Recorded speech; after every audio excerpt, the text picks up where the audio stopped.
ప్రతి దేవాలయంలో, ప్రతి క్షేత్రంలో, మన దగ్గర ఉన్న దేవాలయాల్లో కూడా శక్తి ఉంటుంది. కాకపోతే దూరంగా ఉండబడే క్షేత్రాలకు వెళ్ళినప్పుడు ఏం జరుగుతుందంటే, మన చుట్టూ ఉండబడేటువంటి ఒక సమస్యలు ఏవైతే ఉంటాయో మనల్ని ఆ ఉన్న దేవాలయం దగ్గరికి వెళ్ళనివ్వవు. మన పక్కన మన ఇంట్లో ఉన్న దేవుడి మందిరం దగ్గరికి కూడా మనల్ని వెళ్ళనివ్వవు.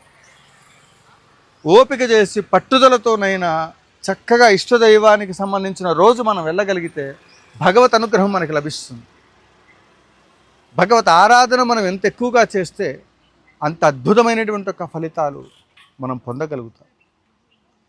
ఆలయాలకు విరాళాలు ఇచ్చేది ఎందుకంటే, ఇక్కడ అన్నదాన సత్రాలకు కావచ్చు, లేకపోతే ఆలయాల్లో ఉండబడేటువంటి యొక్క ప్రసాదాల కైంకర్యాలకు కావచ్చు, ఇక్కడ వసతి సముదాయం దేవాలయం వ్యవస్థ ద్వారా ఏర్పాటు చేసినటువంటి ఒక ఈ వసతి గృహాలు కావచ్చు, దేనికైనా సరే, ఏ క్షేత్రంలోనైనా సరే విరాళాలు ఇచ్చేది ఎందుకంటే, ఎవరికైనా ఏదైనా ఇబ్బంది వచ్చింది, చుట్టాలింటికి, పక్కాలింటికి, స్నేహితుల దగ్గరికి వెళ్తే వీడు బాగా కోటీశ్వరుడు అయ్యి ఉండి బాగా లబ్ధి పొందినటువంటి ఉన్నత స్థితిలో ఉంటే వీడు నావాడరా అని 100 మందికి చెప్తారు.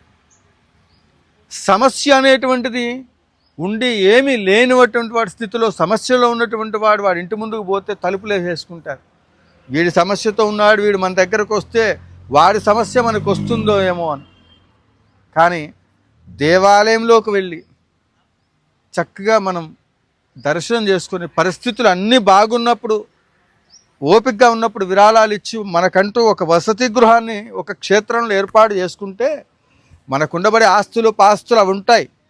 కన్న కొడుకులే అవ్వచ్చు, బంధువులే అవ్వచ్చు, సమాజమే నిన్ను మోసం చేయవచ్చు. కానీ ఒక క్షేత్రంలోకి వచ్చి విరాళాలు ఇచ్చి దాన ధర్మాలు ఇచ్చేసి అక్కడ మనం చేయగలిసింది చేస్తే చివరికి ఆ పరమాత్మ సన్నిధిలో కాసేపైన సెదదీరడానికి కుదురుతుంది.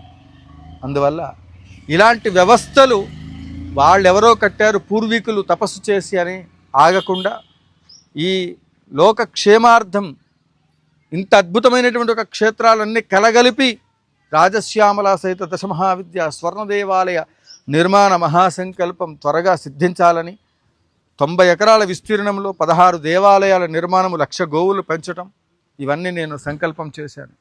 అమ్మవారు ఏ రూపంలో ఎలా ముందుకు తీసుకెళ్తుందో నాకైతే తెలియదు. కానీ ఇంత పెద్ద ప్రాజెక్టు చేయడానికి నేను ఈరోజు ఈ కార్యక్రమాలను ముందుకు తీసుకుని వెళ్ళటానికి కారణం శ్రీశైల మల్లికార్జున స్వామి వారు, భ్రమరాంబ అమ్మవారి యొక్క మొట్టమొదటి బీజం ఇక్కడే